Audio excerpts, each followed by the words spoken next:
4 сарын 22-ны өдрийн байдлаар уул уурхайн бүтээгдэхүүний экспортын бит хэмжээ өссөн дүнгээрээ өмнөх оны мөн үеигээс давсан ийм үзүүлэлттэй харагдж байна. 1 сарын 1-ээс өнөөдрийг хүртэл хугацаанд улсын хэмжээнд 22.9 сая тонн нүүрс экспортод гарсан ийм мэдээтэй байна.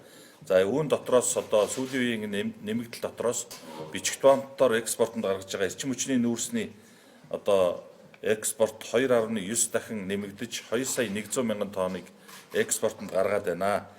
За бүгд найрамд Хятад улсын зах зээл рүү нийлүүлэгдэж байгаа энэ эрчим хүчний нүүрсний эрэлт хэрэгцээ нэмэгдэж байгаа нь бидэнд бас 25 оны үлдэх хугацаанд дээр 3 сая тонн нүүрс нэмж экспортлж 100 сая долларыг бас нэмэлтээр орлого олохын боломжийг нээж өгж байгаа гэдгийг хэлье. За мөн